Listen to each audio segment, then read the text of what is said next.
You have questions? We have answers. Welcome to the Therapist Question Box with your host, Miss Lindsay Schiss.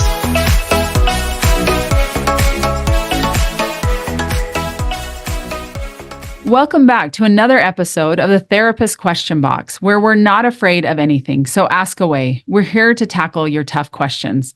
Today I have with me Kim Mallette, who's an LCSW and a therapist here at Therapy Utah. Kim is trained in packed couples therapy, and she specializes in relationship counseling. Thanks for joining us, Kim. Thanks. I'm happy to be here. So today we're going to talk about marriage. You know, when we go to weddings, we're all there happy to celebrate the union of two people. It honestly can look like a fairy tale. And yet we all know it can be incredibly challenging. You have two people that love each other. So really, what could go wrong? Right? Besides a lot of things, right? So we're going to jump right into a couple of listener questions. And Kim, I'd love to hear your expertise and some of your thoughts on these listener questions. So here's our first one. It's a listener who says, I am recently engaged and want to avoid some of the marital pitfalls that I see my parents having. What advice would you give? That's a broad one, but one that I'm sure a lot of young couples are feeling. Yes. And I just want to point out that the first thing I would say is that she's got such this good heart because she wants her marriage to work so much. And that's such a good place. And it also can be a problem when you're saying, oh, I don't want the pitfalls of my parents, because you could start with an anxious place. Does that make sense? Mm-hmm. Which may start you already looking out like, oh no, what's wrong? What's wrong?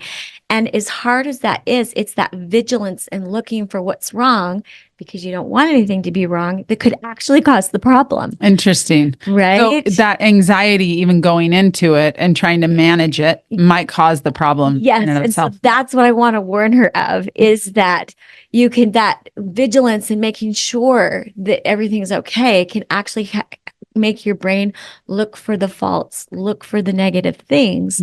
And your brain, that doesn't work to make a good relationship.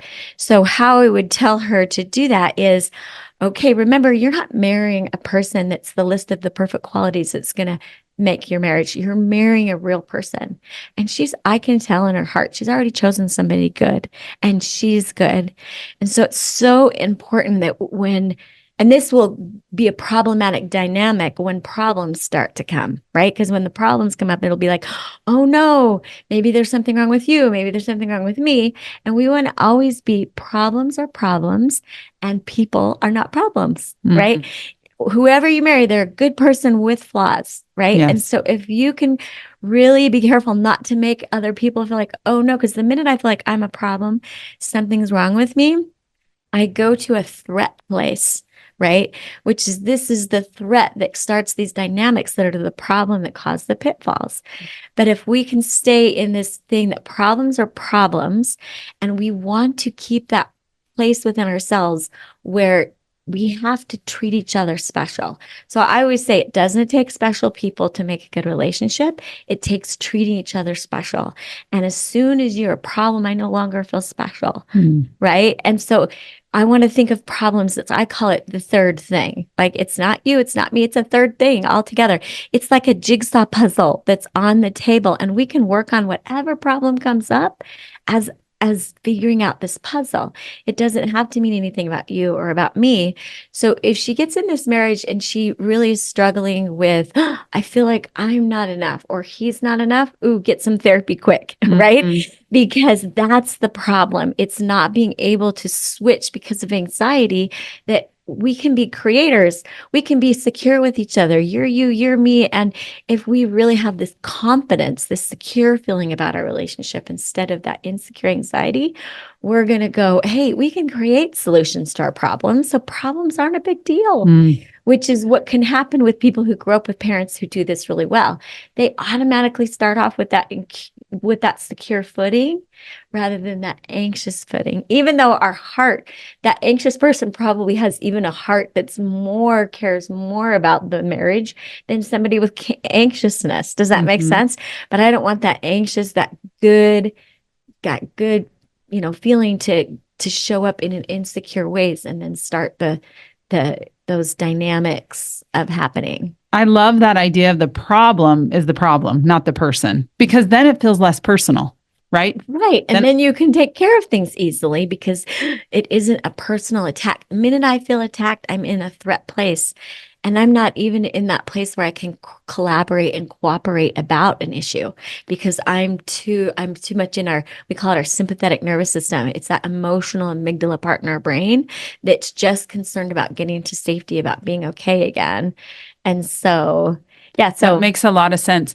I also think if it's, I don't feel like the problem, but also as this partner saying, you know what, it's not you are the problem or I'm the problem, but we have an issue that we need to figure out. It just, to me, it diffuses everything. So right. And you just gave a really great skill, which is when you do bring up a problem, you've got to bring up a problem in a way that you don't affect your partner not feeling like they're important or that they're special or that they're loved by you. So you can bring it up like, hey, I've got something to bring up, but I just want you to know I love you. And I know you're just the greatest husband, the greatest wife, and I care so much about you. So I want to bring this up really sensitively because I wouldn't want you to take it any other way that except for this is just a little issue that I want to talk about. And then they're kind of prepared. Oh, they love me. They're already feeling that love that was special. And so they're able to handle whatever you're going to bring up. But if you start in with that problem, they have no idea what's coming towards them. And so defenses come up and they start to feel like, oh no, I'm going to get into fight mode as opposed to we're on a team together. Exactly. Yeah. Now, are you going to do it wrong? Yes, because we're humans, right? But that's okay because we actually use the same skill to repair. Right? Oh, let me come back and first tell you how special you are, how much you matter to me, so that I can get that nervous system and let me redo. I think I said it in a way that put you in that place where you felt like, you did something wrong or that there's something the matter with you. And let me tell you how I wish I would have said that, or can we do this again? And so if somebody gets upset and it doesn't go well, we don't want to give up our truth, but that original issue is that matters to us. We just have to try again using that same skill of assure your partner that you care about them, that you love about them, that the relationship is going well for you. It's just this issue. So go again at it in the same way with the repair so that it helps. I love that. It's interesting because as you said that, it makes me think, if a partner knows that my intention is not to lambaste you and to poke holes, and all of a sudden I feel like I'm going to be attacked. But no, my intention is I love you and I want to be close. And this is something that is impeding our connection and our closeness. And so it's not that I don't want you, that our relationship's on the rocks, whatever. That's something actually my motive is to be closer as opposed to, I don't want you anymore. And this is right. So to me, that calms everything down. Right. And another little tip is that think of sincerity, because you were just talking about like the energy of sincerity. When I come to you, you can take that. Almost anybody can. Yep. But if I'm already defensive about something, that energy is not going to be sincere. And you're going to get in trouble. Mm-hmm. So if you can regulate yourself and get to sincerity, and whatever you need to do to get there, right? Your partner is going to be able to take the energy of sincerity over other things. Can you tell us when you say regulate yourself? So if I come into a discussion and I'm hot and I'm frustrated, is that a problem? Big problem. Okay. Right. We're already starting in threat. And when you're in threat, remember, you're not in that part of the brain, which is your prefrontal cortex, where you can be a negotiator, right? Where you can cooperate. And it's biology, right? Everybody's the same way. Nobody can do it when they're in that amygdala, that fight, that trauma response place, right? So when you say, what if I'm already coming into it? You already have a problem. Don't be coming into it that way. Okay, so what do you recommend? Sit down and self-soothe yourself. Talk to yourself. Tell yourself, I'm loved. I'm important. Our relationship is good. Think about your partner in these really soothing ways that they really do want to be there for you. You just have to be able to explain it to them because they don't live in your brain. They don't live in your body. They don't know until you can express that sincerity. So get to that really good place where you think you can have that energy of sincerity and then come at it with that skill of let them know what's happening, that they're appreciated and loved and everything. So you're in a good spot. And then bring it up as a problem, like a jigsaw on the table, and like a small one. So if they think it's a mountain, that's going to get back to that threat. If you can say, no, this is just kind of a small thing. And let me tell you, when I say that we got to make each other feel special all the time, this isn't something that's ever going to change, because just being human, we can get out of that habit.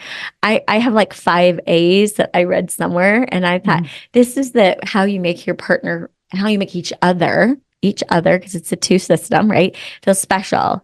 And that is pay attention to each other. There's your A. Appreciate each other, accept each other, show affection to each other, and allow each other the freedom to be themselves. Right? If I'm working on those 5 things, that energy in our relationship is going to feel like you're special, I'm special, our relationship's special, and we're going to be okay. And then when the problems come up, they won't derail us, because we're already in that caring spot. Yes. Yeah, it's almost like we're not coming at this from a deficit. We're coming at it when we're already in hopefully a good place. Exactly. Right? We're not coming up with a deficit. Yeah. Right. One of the things you said, though, that I think is so important when you said it's not this mountain. I think when we go to have those conversations, it's not like, okay, now I'm going to just pile everything on. So remember 2 months ago and 3 years ago when you did this, but we're going to stay focused on the issue at hand. To me, that also feels like a safety net for the partner, that I'm not going to be just hammered with stuff from right. And be aware that it might feel like a mountain to you. But for this person, it might feel like a mountain because, remember, so important for her not to have that relationship her parents have.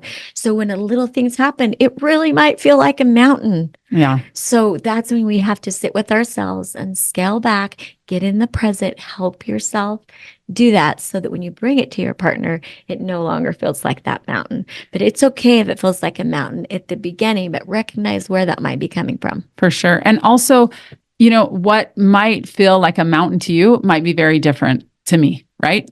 And to give your partner space for that. Like, this might be historically difficult for them, but is it okay that like this was hard and felt like a mountain to you and feels like nothing to me? And give space for that. Yeah, I think that's really that thing where it's like, allow them to be the free to be themselves. Now, they should still care about it, not because that issue is so important to them, but because the issue is important to you. Yep. So they're trying to show you care and understanding because it's important to you, without having to make it like their personal thing too.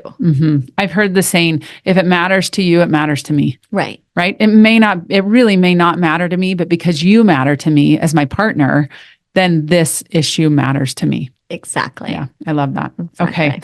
Thank you. So I want to go to our next question because this one's different. This is on the other side where someone's been married for a long time. So let's launch into that one.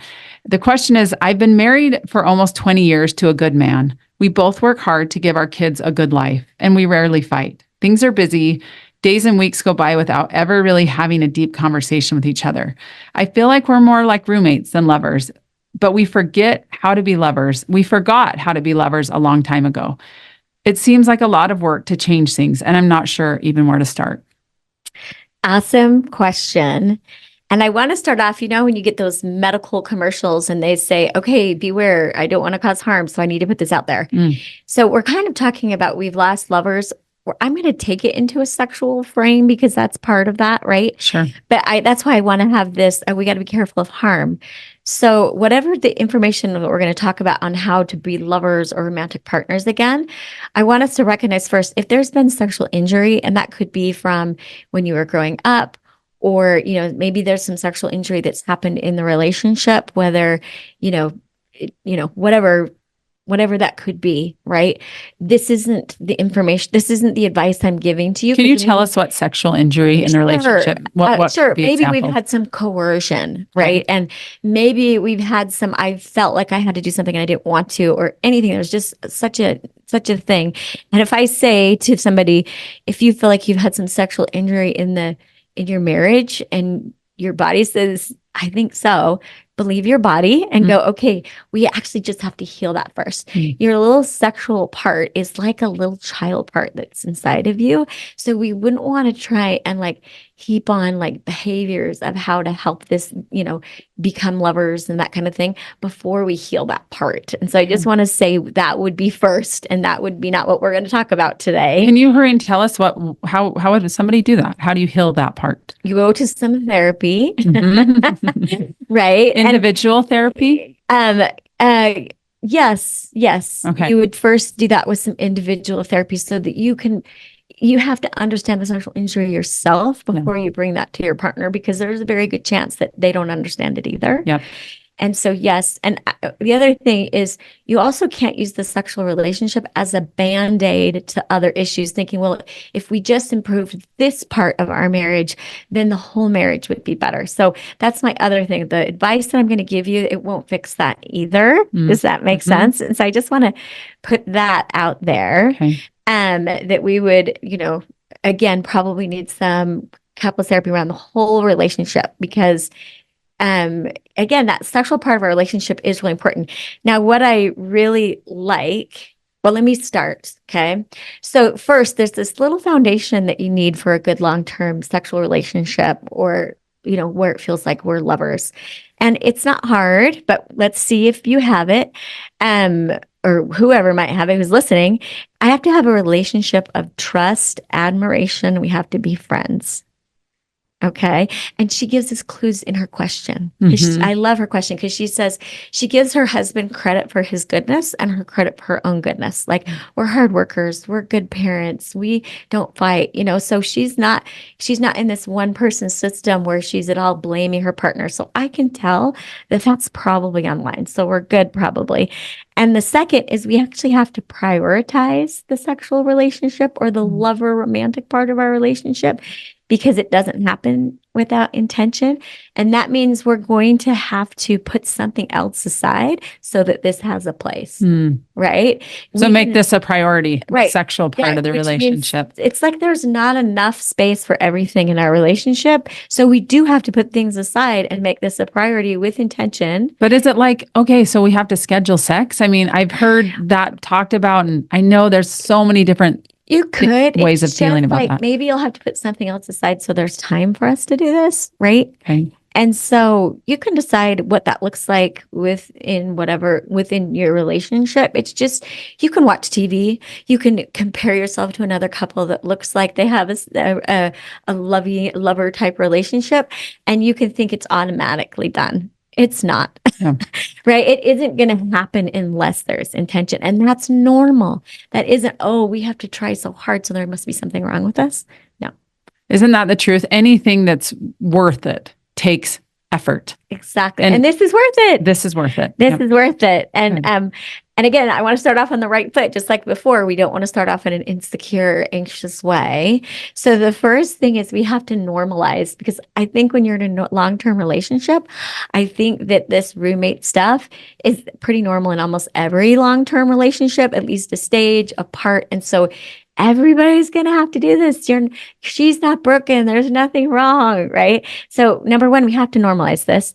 And I want to kind of tell a story that's really quick, if you're okay. Yeah. So I don't know who, some of our reader or listeners will understand Emily Nagoski.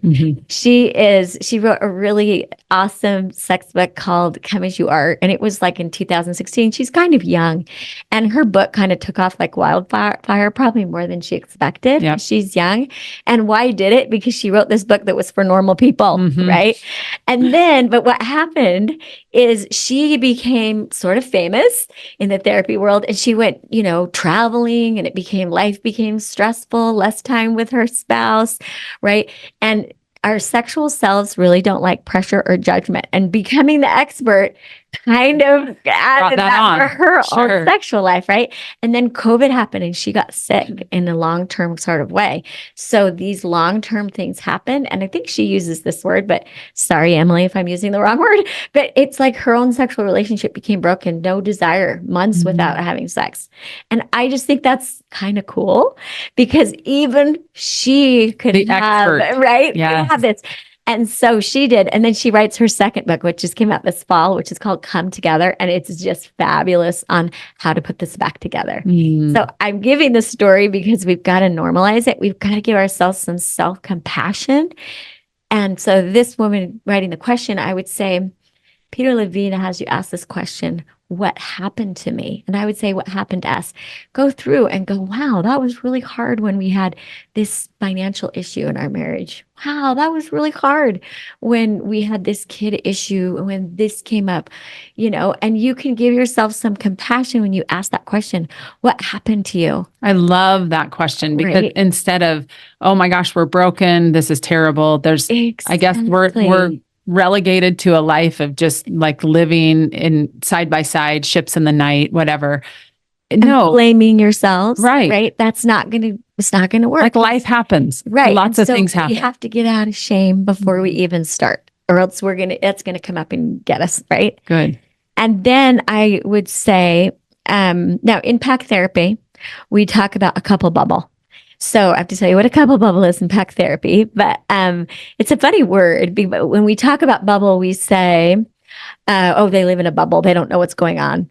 And it's kind of negative. But in pack therapy, it's positive. It's like you two are the only one in the bubble. So who cares what anybody else's relationship looks like? Who cares what anybody else's thinks? Because it's just you two. And in some ways that brings so much peace because it's just you, it's just me. Right. And we can get in trouble if we compare ourselves to other couples. Think about if you have a favorite song. If you have a favorite song and somebody rips that song apart, suddenly your song doesn't feel so great anymore. Sure. Right. And if you're doing the same thing with your relationship and you're comparing it and you're falling short, suddenly your couple bubble doesn't feel so special anymore. Right. And we have to keep that special feeling about the relationship and about each other. When you say that, the couple bubble, it makes me think too that I think of it as a protection. As the protection. Like this is protected. Safe haven. Yes. Is the place that wants to feel like rest to us both. So how do you do that? How would our listeners do that if they I don't know what a couple bubble is. How do I do it? What does it look like? Like what are some practical ways we can create that couple bubble? Well, one, and we could even keep this in this realm that we're talking about sexually, and what we talked about before, remember this sexual problem is not about you. There's nothing wrong with you. There's nothing wrong with me. If I feel broken, make the other person feel broken. Our couple bubble does not feel good, right? We're no one special anymore. So keep this sexual problem even as it's on the table. It's the jigsaw puzzle. And let's not even call it a problem, right? Yeah. Let's call it an adventure. I like right? That. That might not feel like an adventure, but fun. So the puzzle is fun, right? Let's really be careful of how we're talking about each other. So I love this word. Think of the word tolerate each other, right? And think of the word of adore each other, right? There's different energy in tolerate and adore. And so much of that I think is in our heads. Totally. It's not even like what we're saying to each other, but it's just the way I think about that person when I'm thinking about this problem or this adventure, as you said, or the way we think about and the narrative in our head is so impactful. So impactful. So we need to start trying to shift ourselves over to adore. We're here for each other. I appreciate, go back to those 5 words, right? I appreciate, what do I do though if I don't feel that way? Start working on it. No, because that's real, right? Really be self-confronting. Okay. How much of this is you and that anxiety that gets started in those negative dynamics, right? Okay. Can you appreciate that it's okay that your partner has flaws, right? So again, you were just talking about another part, and let me switch it just a little bit in that we're going to be, we have to have a good mind space in both about our relationship, right? Because our brain is our biggest sexual loving instrument that we have, right? Sure. And so if we don't have a good meaning frame, we're in trouble. What do you mean by meaning frame? Meaning, what do I think about sex? Right? If I think it's so hard, it's too much work, right? Or if I let there's a lot of sexual harm that happens in our world. And if I let that into because remember, this is a couple bubble. All of that doesn't have to be my couple bubble. Sure. Right. I want to, but it is, right. There is some of that.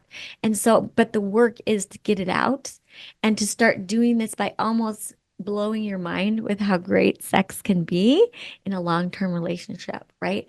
It can mean it's just for you, it's just for me, nobody else. That's cool, right? It can mean I love talking about Jennifer Finlayson Fife talks about this eros energy, which is the energy.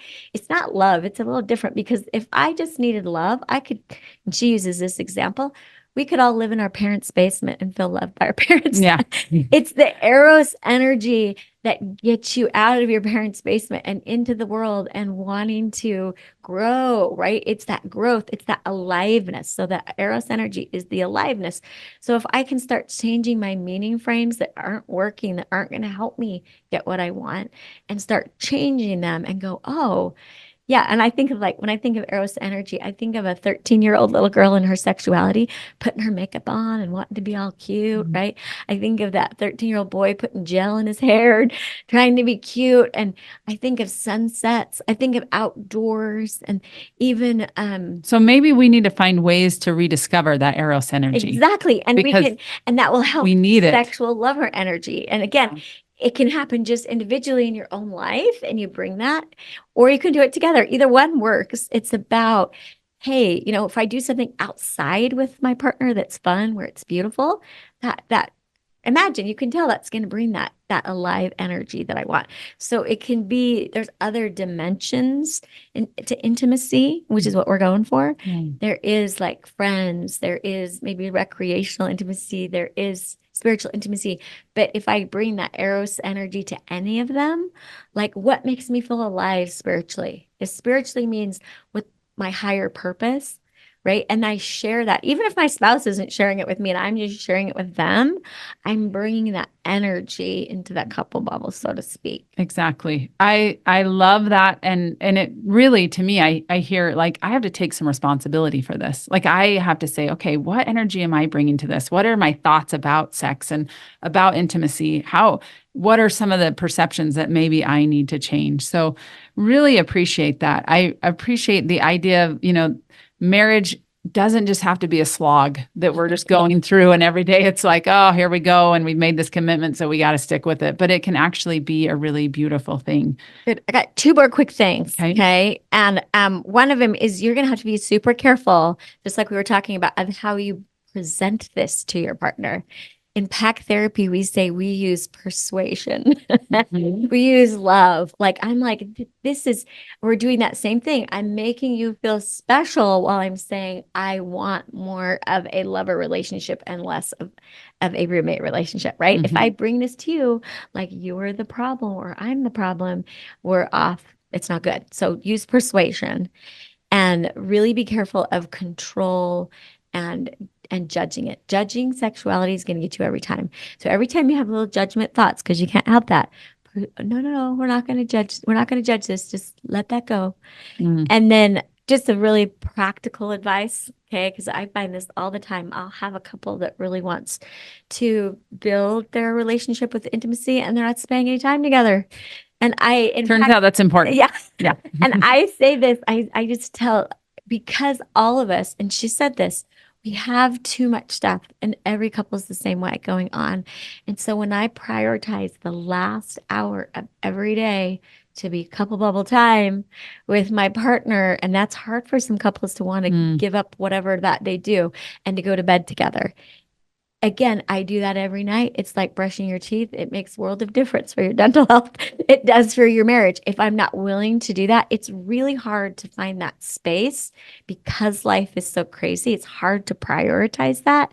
If I don't prioritize that last hour of every day and a date night and maybe some vacations together, right? If I don't prioritize those things amongst the busy life, my busy life will take over. Exactly. I often tell couples that you're either going to spend time on the front end and trying to make it great and trying to be connected and lovers with each other, or you're going to spend time cleaning it up on the back end and in arguments and frustration. So you might as well spend it at the beginning of and saying, okay, this matters to us, and we're proactively spending time here. So really, I actually love that because it's true. And it's not like the beginning or the end. It's all through your marriage. Either you're spending it in this way, in this connecting way, in this building, and you're making each other feel special, or you're doing it here. Both couples are doing it. You're going to do it one way or the other. Doing it. Yeah. I love exactly. that. Well, thank you so much, Kim. Really appreciate the listeners for tuning in. And we hope you found today's episode helpful.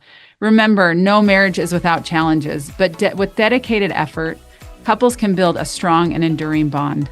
Until next time, take care and stay connected. If you like this episode, please share it with your friends, rate it and review, and we'll see you next time.